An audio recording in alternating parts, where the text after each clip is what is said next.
I can't do this video, Caleb. I gotta choose a different video to do for this. No, you don't. I can't do this, Caleb. Get it? He went missing. Thanks for clearing that up for me. Quinton, don't quit now. Don't go from Quinton to Quinton. Get it? That's the best joke we've made this whole stream, Caleb. Quinton, we can't make this video. Caleb, I can't acknowledge the fact that this was supposed to be a childhood trauma video. I can't Quinton, do it. this is an adult life trauma video.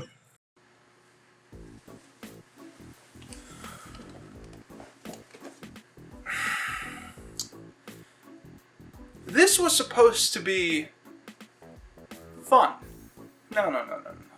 Not just fun. This was supposed to be simple, easy. All I was gonna do is I was gonna jump on the bandwagon of some other popular internet YouTube reviewer. I was gonna talk about some random things that kind of freaked me out when I was a kid, perhaps even traumatized me. And I was gonna try and market to that Nickelodeon nostalgia that seems to do so well in the algorithm.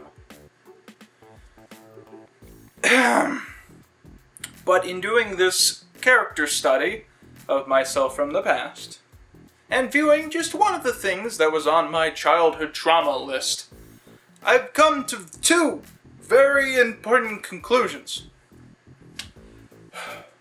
Number one is, I don't got a lot of good childhood trauma stories. Number two is, my childhood wasn't as good as I pretended it was. Not in like a personal fashion, I mean in like a media fashion. We had 2000s kids, we 90s kids, we get all stuck up our own asses about the fact that TV was good when I watched it. Yes, it was. But that's because we sort of force ourselves to forget 90% of the shows that were on the air when we were kids.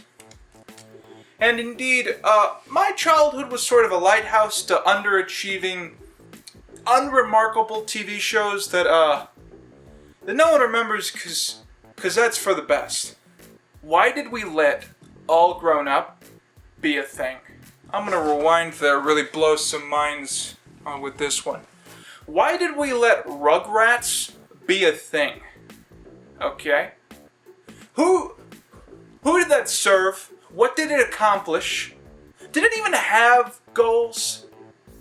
Can you really look me in the face right now and tell me that there were a significant amount of people that worked on Rugrats that didn't secretly want to go home to their 2x4 apartments and hang themselves?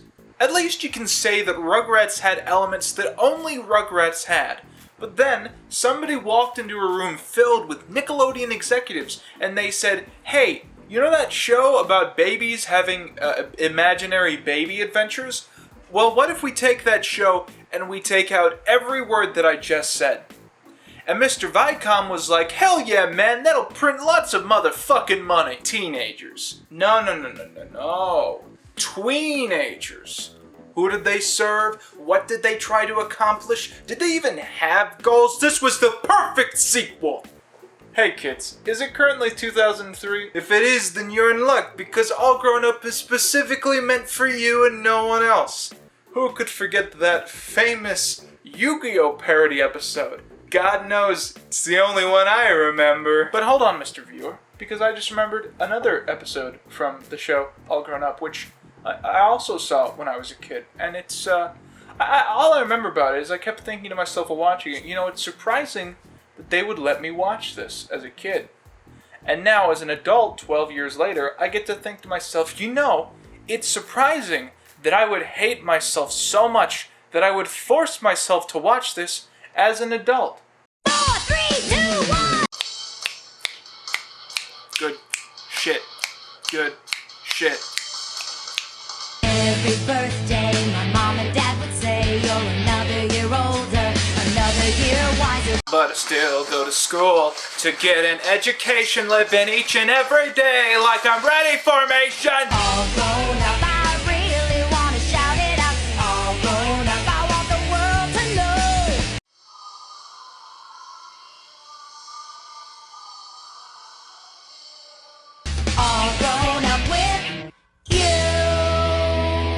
People tell me I look 40, well now I feel 40. I'm gonna wake up tomorrow, I'm gonna have Alzheimer's. Exposition shot of a swing, cause swings are scary and important to the story. Oh look, it's one of the supposed twins. I think it's Lil. I wouldn't know though, cause I don't give a shit. Lil, as in I'm a little bit close to pulling this fucking trigger. So Lil is getting telephoned by a mysterious stranger that knows where she is, her name, and what she's doing.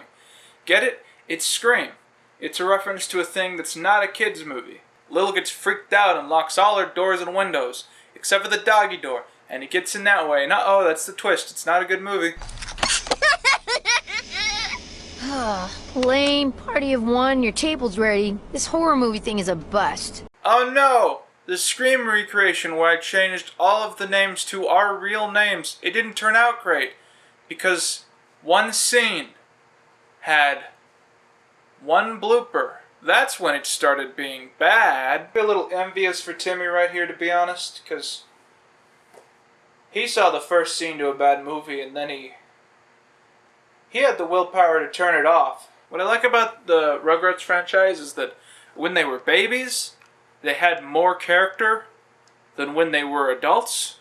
Like Tommy used to be sort of the natural leader who always was trying to get everyone out of these situations, and now he's a filmmaker because artist is the only occupation that the industry ever feels comfortable portraying. Maybe Timmy wants to be an electrical engineer. Maybe that's the thing that will actually make him happy based off of his interests as a character. And that's Phil. Phil, as in I'm Phil, a bit closer to still pulling this fucking... Phil and Lil are fraternal twins, or as I like to call them, liars. Fraternal twins are not real twins. A twin happens when a single organism in the womb splits into two different people with the exact same genetic makeup. Meanwhile, a fraternal twin happens when both of the ovaries are fertilized at the same moment by two completely different sperm. Fraternal twins really are nothing more than ordinary siblings who happen to have been born at the exact same time. A twin is a miracle, a fraternal twin is a coincidence. I refuse to come home until I find at least one thing I'm good at. That's Chucky. Trivia fact time. Chucky is actually short for Chuck this movie. I want to chuck and die. Then there's the rest of them. Their character traits are, who fucking cares? None of this matters. Does it really answer? Ask me if it matters. Because you know what? It doesn't. In 2,000 years, a meteor's going to crash into Earth. We won't have made alien contact by then, so our entire civilization will be wiped off the map, and our purposeful cataloging will have served no purpose. So really, we're sitting here just wasting our time waiting for that to happen every day. We could just speed up the process! Angelica's mom had plastic surgery, and the other adults make fun of her for this behind her back. If you're wondering what the joke here is, the joke is that everyone in this show used to be young, and now they're old. They're trying to really make you recognize your own mortality. We all become dust in the wind at some point. The team are going to a summer camp for a week, apparently because this summer camp specifically is going to be putting on a play in like 2 days, which I think Charlie Brown had more time to put on a play than that. Everyone seems to act like this is the most exciting idea of all time, when in reality, no one in their right mind would ever be excited to star in a summer camp school play. So they all get their scripts for the audition and they start reading through them, and eventually it turns out that the script is based on a true story, as is explained to them by the creepy camp kid. Oh boy, there's just a teenager that just lives on the camp and no one knows where he came from. You always want those. So apparently, in the late 1800s, a group of settlers from an alternate universe where slavery didn't happen traveled west to find new land for a new civilization. But then 3 of them sort of fucked off to find supplies. They never returned, so they all died. We sure have a lot of details about this story, where every single person in the story who could have possibly told the story to anyone died mysteriously during the story. Hey ladies and gentlemen, guess what? It's time for some Rugrats trivia facts about this episode. Some good old trivia facts straight from the Rugrats wiki. Okay, let's go. The characters are in their Season 1 designs, but have their Season 2 to 5 colors. This episode marks the first time Kimmy's belly button is seen. It is an innie. This is the second time Chucky wears a flannel shirt. The first was in Rugrats, where it was purple. Here, it's blue. Have you noticed that the girls who are children, they're just designed like the adults, but they're smaller. So from low angles, they all look the same age. Oh my god, you're right. Oh god. So Timmy thinks this whole haunted thing about the forest being haunted, he thinks it's all hocus pocus, but then one night a horse carriage passes by, like from the story, and he's spooked. Oh no, there's not an axe murderer in here! So Timmy and all the other cast members who aren't totally cringy decide that they have to get to the bottom of this mystery. So they quit the play because it sucks. Then they start interviewing the eccentric locals about the mystery. One old woman gives them the iconic quote, "Got no brains or nothing." To this day, no one knows what the fuck she was talking about. Every full moon, we call it the zombie moon, their spirits are said to haunt the grounds, sucking out the brains of innocent campers. You see, this is the part where it's almost creepy. It's almost like a really shitty creepypasta, but it's getting to like the lowest level of creepy that you could possibly achieve. But then they keep fucking it up. Like for some reason, when deciding how to describe these ghosts, they chose to use the word zombie. So they say, people keep coming back as zombies. No, they don't. That's dumb. Shut the fuck up. Shut the fuck up. Shut the fuck up! Hey guys, you know that cartoon we've been working on? The one about the zombies? I have an idea. Let's name it after that movie about vampires. I like that they're illustrating a summer camp for kids, but so few of the kids are interested that almost all the cast is adults now. Caleb, Where'd he come from? Who is the guy? I don't know who that is. Who is that guy? Who is the guy? Who is he the parent of?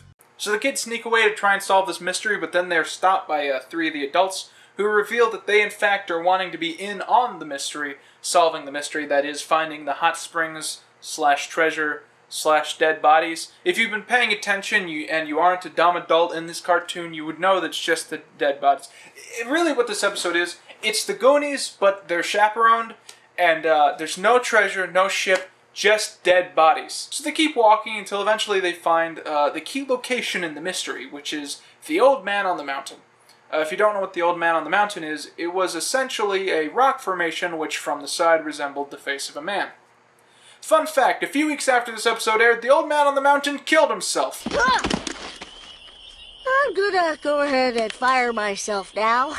Good call. What? That was not his fault. Lots of stuff. Quinton, this kid was just like, I'm gonna go ahead and fire myself for you tripping.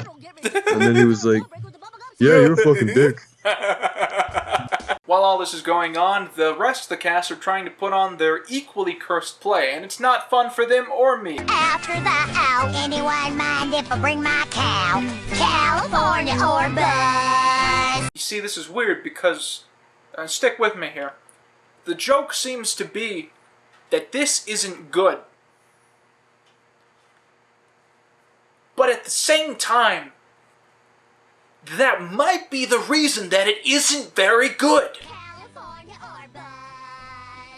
Caleb, I want to kill myself.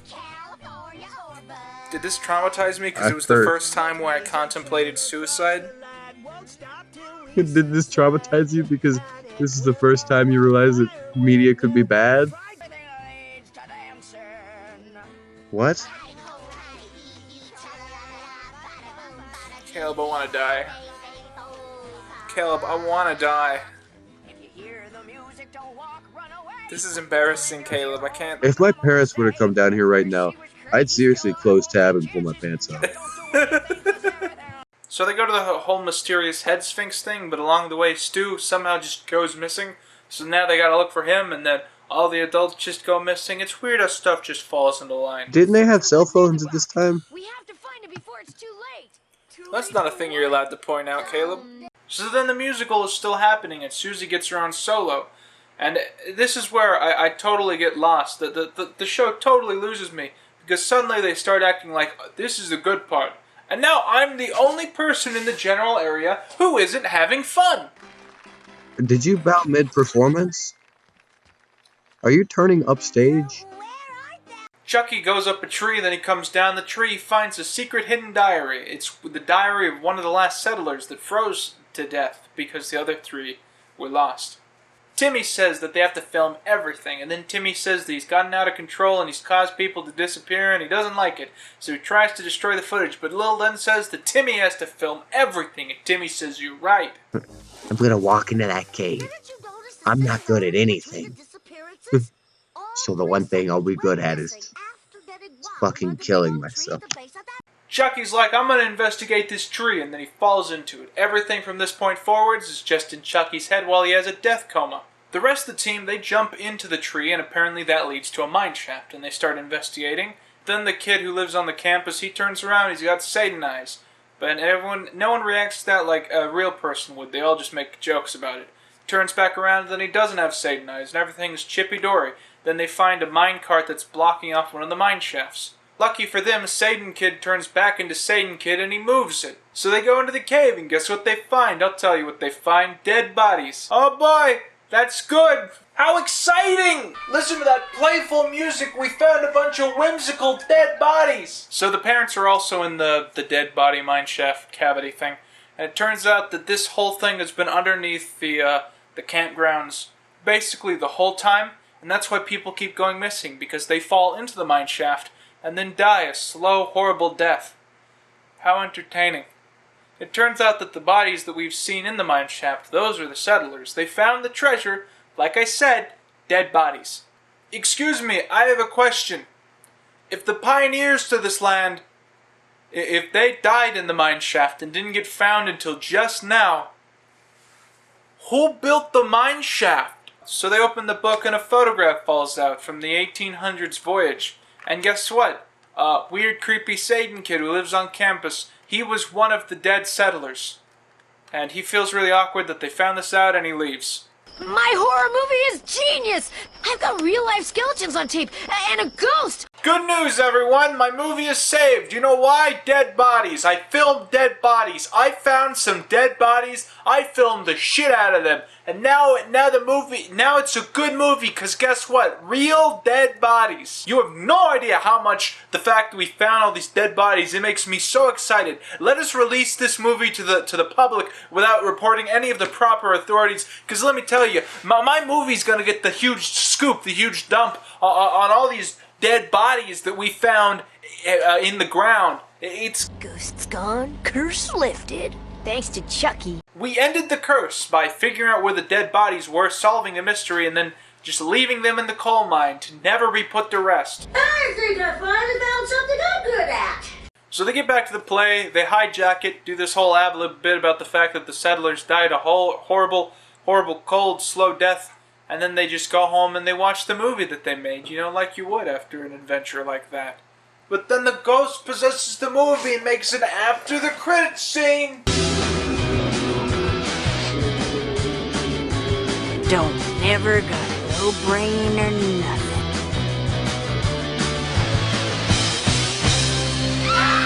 Man, that was much scarier in my head. When I was a kid, I remember it being like he was like crucified in the trees, like all the branches like wrapped around his arms, slumped over like a dead body, decaying and deformed.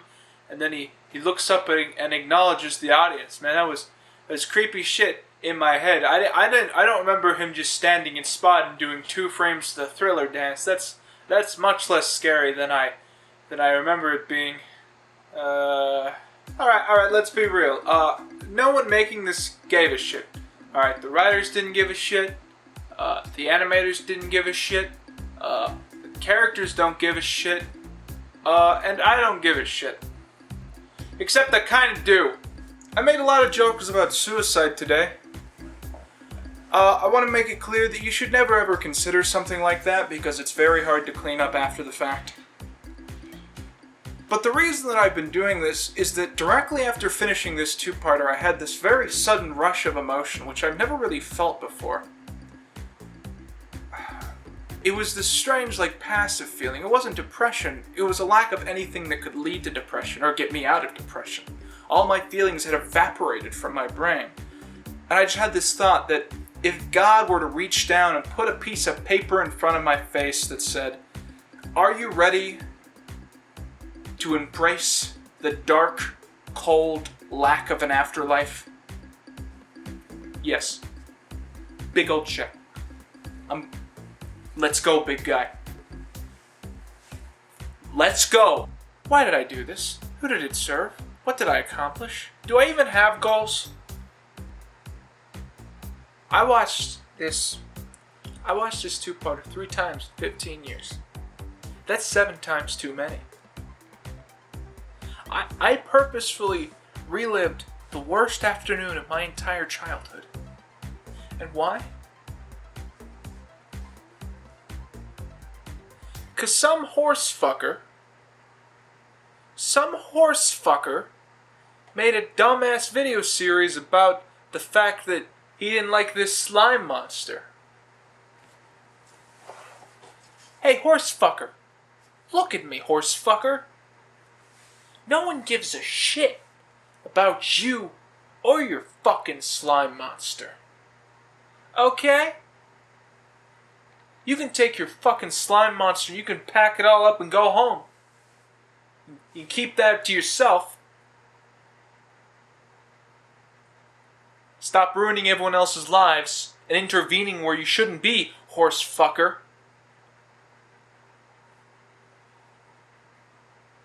Anyways, here's my top 5 traumatizing childhood memories. Number 5, there were never any good shows on. Alright, there were like 2 good Nickelodeon shows, maybe 3, and there was 1 or 2 good shows on Cartoon Network, but those didn't air until late into the day. So what you would do is, if none of those shows were on, you would just flip through the channels that you were allowed to flip through. And you would look for any show where the main character's lips weren't at the bottom of her chin. What the fuck was up with that show? Why were her lips at the bottom of her chin? I never watched it because, do you know why? Her lips, fun fact, bottom of the chin. Number 4, late in the game but fanboy and chum chum. Reoccurring nightmares. Number 3, the ultimate realization that I was supplementing entertainment from media with the actual entertainment that I could be having outside with the friends that I didn't have. Number 2, my 5th grade teacher's dick. Number 2, realizing that I would spend most of my adult life watching content from my childhood that was so bad that I was doing it only to entertain people who hated that content but didn't want to watch it again.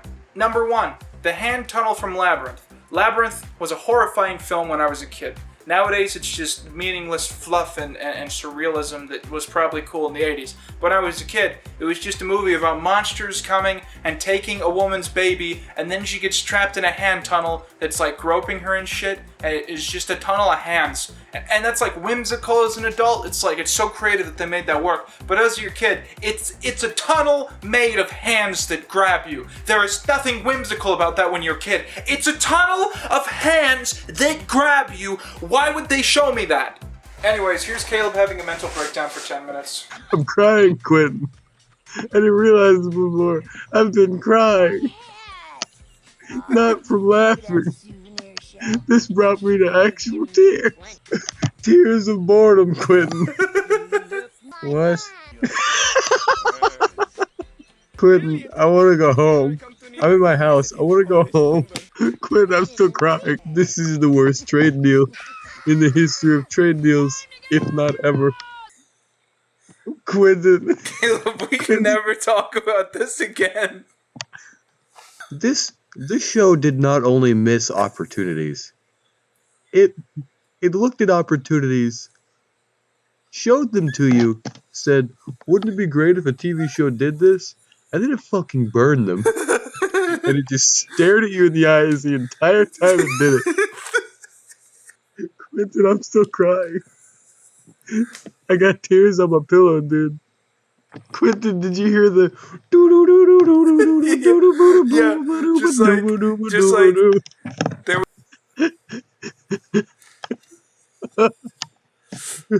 Quinton, I think that was easily the worst 40 minutes of my life. And they went by so quickly. Quinton, 40 minutes of my life were gone. Quinton, yeah. I could die tomorrow. And the last movie I could have seen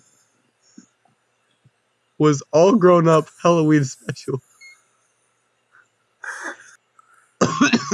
We have Fuck to. you. We have to. Go fuck yourself. We have to shake that off, Caleb. Quinton, I ran half of a marathon once, and I have never been more physically and emotionally drained in my life up to this point. I feel like you lost your tolerance for not good things. Quinton, I love not good things. This was not a not good thing. This was so fucking milquetoast and just not caring. I always say it. The capital sin a movie can commit is being boring. Not only did this movie sin like a motherfucker, this movie was a goddamn Satanist. It made it its life. Quinton, there's no way we're not releasing this video. I don't care what you say. People need to experience this movie. Caleb, no, they don't. That's the thing. If we didn't review this in a month, we would forget that it existed. I'm not saying it goes on the main channel, even on the second channel. I'm saying that we create a channel called Quentin Reviews All Grown Up Halloween Special. And this is the only video.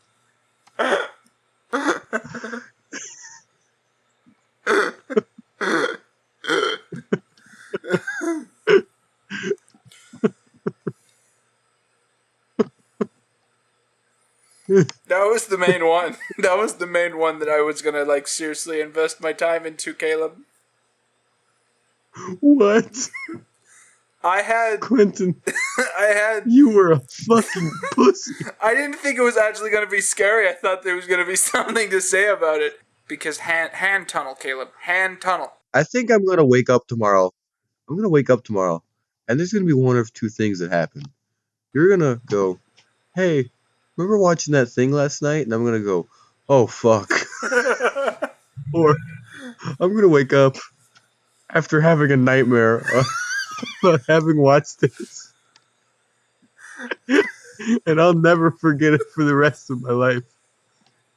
Because I've done that before. Quentin, children drown at 6 years old. There are people who have died.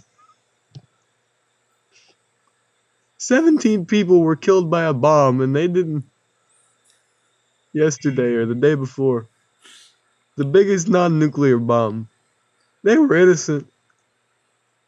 And somehow the fuckers who made this are still walking this planet to this day. I may be laughing. This is the first time I've been legitimately angry after watching something with you. This is the first time I've ever watched something and went, there's even knowing that I watched it pirated on a website that also pirates things is too much money. Too much time.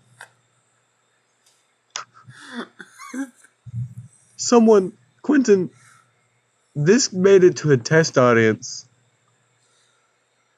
And then it made it to corporate executives. No one stopped this. Quentin, someone wrote this. This is the first time I've ever been so angry that that I hurt. Quentin, I'm in physical pain.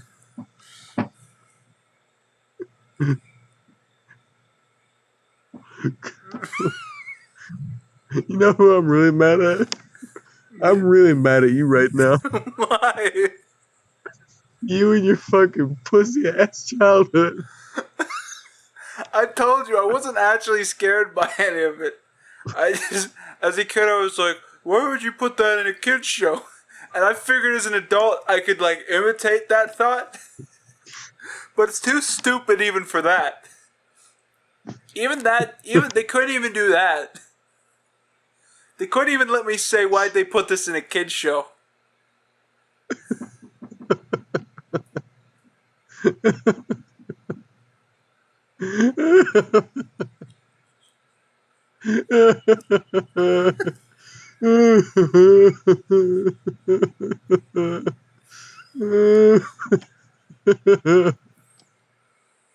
Quinton, Yeah. I'm so mad. I'm so mad. I'm hungry again. Why? Why are you mad? I ate an hour ago. My anger has boiled away everything in my stomach. I'm like physically stressed out while watching this. Like I didn't realize it. My muscles hurt. I was tense the entire time from fucking anger. Why? I'm so mad that someone made this.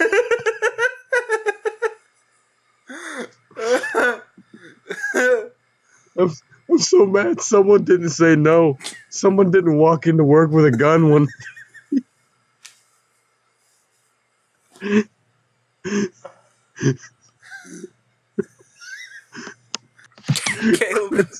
Caleb. I'm so angry. The more I think about it, the more anger I get. Caleb, why are you angry though? What do you not like? Quinton. Money. Money that can feed children in Africa. Money that could have went to curing cancer. Just fucking gave me cancer. That's not an argument. Fuck you. Fuck yourself. You're a piece of shit. Caleb, just tell me what you I didn't. hate you. Tell me what you didn't like about it. You gotta say something critical. What the fuck can you criticize?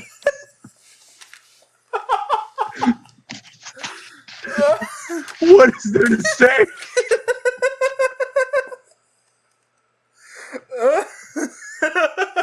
No one gave a shit. Why do I still give a shit? Oh.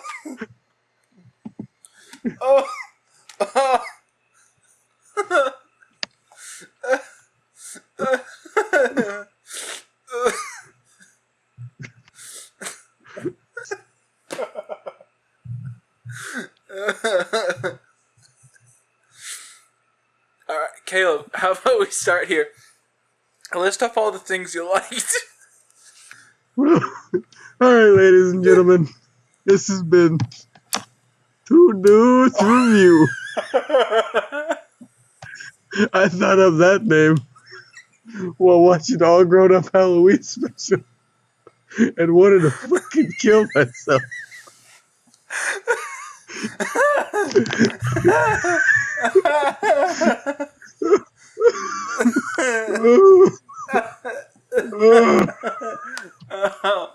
Oh God, Caleb.